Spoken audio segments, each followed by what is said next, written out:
Hello friends, welcome back to my YouTube channel.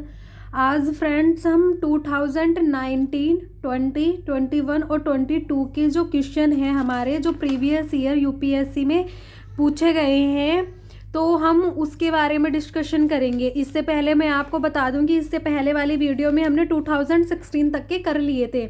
ठीक है friends, तो वो वीडियो आप जाके चेक कर लेना। तो वो प्राचीन भारत का सेगमेंट यानी सब्जेक्ट हमारा जो चल रहा था वो प्राचीन भारत चल रहा है।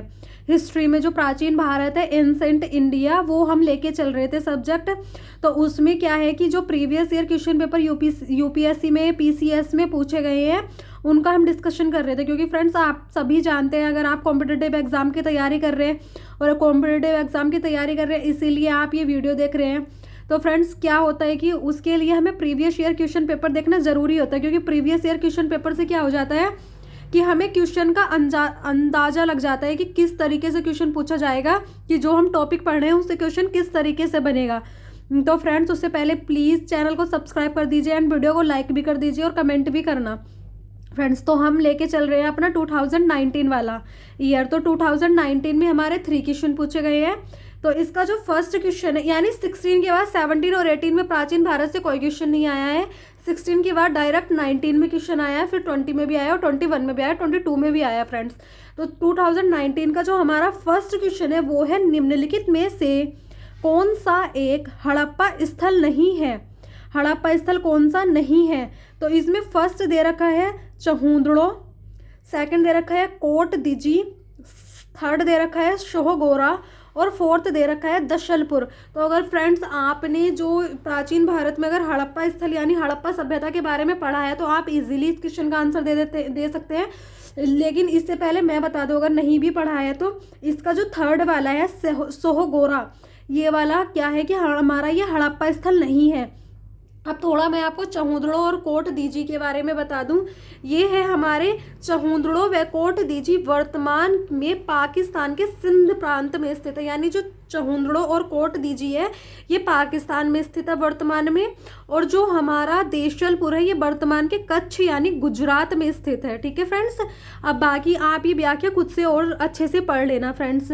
तो इससे आपको हड़प्पा सभ्यता के बारे में कुछ पता लग जाएंगे, पॉइंट्स जो होते हैं, पॉइंटर जो होते हैं वो आपको पता लग जाएंगे फ्रेंड्स। तो जो सेकंड क्वेश्चन है हमारा, इसका सेकंड क्वेश्चन है, निम्नलिखित में से किस उभारदार मूर्ति शिल्प शिलालेख में अशोक के प्रायस्तर रूप चित्र के साथ राणेय से अशोक उल्लेखित है। तो फर्स्ट इसमें दे रखा है कंगन हल्लई, वी दे रखा है इसमें सांची, सी दे रखा है इसमें सहवाजगढ़ी और डी दे रखा है इसमें सोहगोरा। तो फ्रेंड्स इसमें बताना है कि कौन सा वाला करेक्ट है।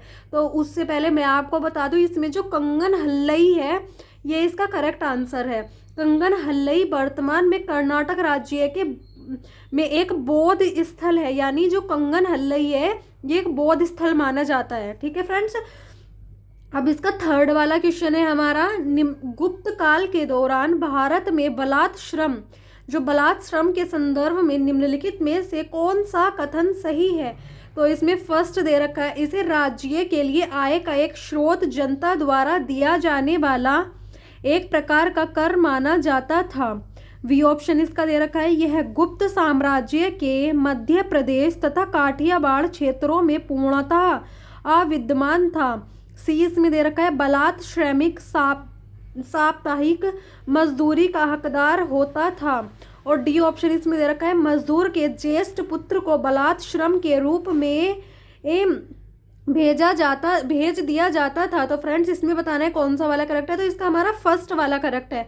और जो ये बलात् श्रम था ये गुप्त काल के दौरान दिया जाता था। ठीक है फ्रेंड्स, यानी जो ये गुप्त काल था उस टाइम पे ये दिया जाता था। और ये क्या होता था, बलात् श्रम के तहत मजदूरों, शिल्पियों व कृषकों को अनिवार्य रूप से राजा या राज्य के लिए श्रम करना होता था।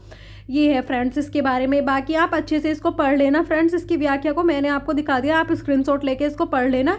फिर आते हैं हम 2020 वाले पे फ्रेंड्स। इससे पहले आप चैनल को सब्सक्राइब कर dीजिए। प्लीज़, आपको डेली बोलना पड़ रहा है लेकिन कोई बात नहीं, बस ये है कि आपको ध्यान नहीं रहता होगा वीडियो देखते देखते, तो प्लीज़ चैनल को सब्सक्राइब कर दीजिए एंड लाइक भी करना फ्रेंड्स। ठीक है। तो हमारा तो 2022 में जो क्वेश्चन पूछे गए हैं वो हमारे हैं 4 क्वेश्चन, नहीं 5 क्वेश्चन पूछे गए हैं हमारे 2020 में। तो इसका फर्स्ट क्वेश्चन है, निम्नलिखित में से कौन सा उपवाक्य उत्तर हर्षकालीन स्रोतों में प्राय उल्लेखित हुंडी के स्वरूप की परिभाषा बताता है। इसमें फर्स्ट दे रखा है, राजा द्वारा अपने अधीनस्थियों को दिया गया परामर्श। बी ऑप्शन इसमें दे रखा है, प्रतिदिन का लेखा जोखा अंकित करने वाली बही। सी इसमें दे रखा है, विनियमन पत्र। और डी इसमें दे रखा है, सीमांत द्वारा अपने अधीनस्थियों को दिया गया आदेश। तो इसमें बताना है कौन सा वाला करेक्ट है। तो इसमें फ्रेंड्स, इसमें हमारा करेक्ट है सी वाला, जो हमारा विनियमन पत्र है वो वाला करेक्ट है फ्रेंड्स। फिर इसका सेकंड क्वेश्चन आ जाता है। आई नो फ्रेंड्स कि जो हमारा ये ऑप्शन दे रखा है यहाँ पे उत्तर लिखा रहता है, लेकिन आप इस पे ध्यान मत देना, आप क्वेश्चन पे ज़्यादा ध्यान देना और टॉपिक पे ज़्यादा ध्यान देना कि जो टॉपिक आप पढ़ रहे हो उससे क्वेश्चन किस किस तरह से बन सकते हैं। ठीक है फ्रेंड्स, इससे आप चीटिंग मत करना इसमें। तो इसमें हमारा सेकंड क्वेश्चन है, भारत के इतिहास के संदर्भ में कुलिया बाप तथा द्रोणा बाप शब्द क्या निर्दिष्ट करते हैं। फर्स्ट दे रखा है भूमाप। बी ऑप्शन दे रखा है विभिन्न मौद्रिक मूल्यों के सिक्के। सी दे रखा है नगर की भूमि का वर्गीकरण। और डी दे रखा है धार्मिक अनुष्ठान। तो इसमें बताना है फ्रेंड्स कि कौन सा वाला सही है। तो इसमें जो हमारा सही है ये कुल्य बाप और द्रोणा बाप में हमारा जो सही है वो ए वाला ऑप्शन सही है, यानी कि भूमाप बोलते हैं इन दोनों शब्दों को। ठीक है फ्रेंड्स, ये इसकी व्याख्या दे रखी है। ठीक है फ्रेंड्स, इसको आप अच्छे से पढ़ लेना। और फिर आपका आता है थर्ड वाला क्वेश्चन। थर्ड क्वेश्चन है हमारा, निम्नलिखित में से किस शासन ने अपनी प्रजा को इस अभिलेख के माध्यम से परामर्श दिया। तो अभिलेख है हमारा कोई भी व्यक्ति जो अपने संप्रदायों को महिमा मंडित करने की दृष्टि से अपने धार्मिक संप्रदाय की प्रशंसा करता है या अन्य या अपने संप्रदाय के प्रति अत्यधिक भक्ति के कारण अन्य संप्रदायों की निंदा करता है, वह अपितु अपने इस संप्रदाय को गंभीर रूप से हानि पहुंचाता है। यानी कि ये शिलालेख है हमारा, अभिलेख है ये किसने लिखा है, अशोक ने, समुद्रगुप्त ने, हर्षवर्धन ने या कृष्णदेव ने। फ्रेंड्स, इसका आंसर आपको बहुत इजी है, इसका आंसर आपको कमेंट करना है एंड ज़रूर से कमेंट करना है। ठीक है फ्रेंड्स, फिर आते हैं हम अपने फोर्थ वाले क्वेश्चन पे। फोर्थ क्वेश्चन है, भारत के इतिहास के संदर्भ में निम्नलिखित युग्मों पर विचार कीजिए। इसमें फर्स्ट दे रखा है प्रसिद्ध स्थल, वर्तमान राज्य, यानी एक साइड दे रखा है प्रसिद्ध स्थल और दूसरी साइड दे रखा है वर्तमान राज्य, यानी वर्तमान राज्य में कौन से वाले राज्य में इस टाइम ये स्थित है। तो पहला दे रखा है हमारा भिलसा, ये मध्य प्रदेश में बता रखा है। फिर दे रखा है द्वार समुद्र, ये महाराष्ट्र में बता रखा है। फिर दे रखा है गिरिनगर, ये हमें गिरिनगर गुजरात में बता रखा है। फिर दे रखा है स्थानेश्वर, ये उत्तर प्रदेश में बता रखा है। तो इसमें से बताना है कि सही कौन सा सम्मिलित है, केवल 1 और 2, केवल 1 और 4, केवल 2 और 3 या 2 और 4। तो इसमें हमारा फर्स्ट वाला सही है, यानी 1 और 3 वाला हमारा करेक्ट है, यानी कि भिलसा हमारा मध्य प्रदेश में है और गिरिनगर हमारा गुजरात में है। ठीक है फ्रेंड्स, ये इसकी व्याख्या दे रखी है। बाकी देखो भिलसा का भी बता रखा है, गिरिनगर का भी बता रखा है, स्थानेश्वर का भी बता रखा है और द्वार समुद्र के बारे में भी बता रखा है। ठीक है फ्रेंड्स, यहाँ पढ़ लेना। फिर आते हैं हम प्राचीन भारत गुप्त राजवंश के समय में संदर्भ में ये नगर घंटा शिला कदूरा तथा चोल किस लिए व्याख्यात थे। फर्स्ट है हमारा विदेशी व्यापार करने वाले बंदरगाह। बी ऑप्शन इसमें दे रखा है शक्तिशाली राज्यों की राजधानियां। सी ऑप्शन दे रखा है उत्कृष्ट प्रायस्तर कला तथा स्थापत्य से संबंधित स्थान। और डी ऑप्शन दे रखा है बौद्ध धर्म के महत्वपूर्ण तीर्थ स्थल।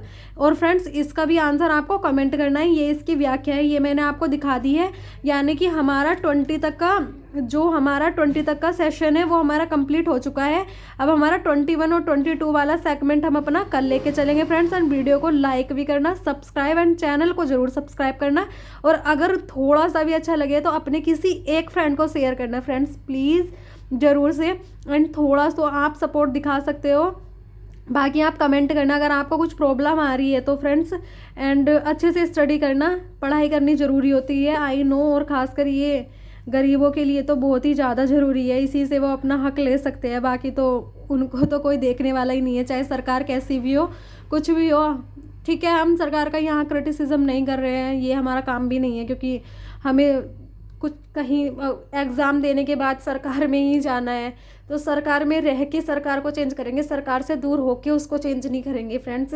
एंड अच्छे से बस अपना पढ़ाई करते रहो, अच्छे से अपना बस जितना हो रहा है अच्छे काम करो। एंड फ्रेंड्स बस अपनी लाइफ को थोड़ा इन्जॉय भी करो पढ़ाई के साथ साथ। ये नहीं है कि पढ़ाई कर रहे हो तो लाइफ इन्जॉय नहीं करनी होती है, ऐसा नहीं है, सारी चीज़ें करो, क्योंकि ये वाली एज भी वापस नहीं आएगी।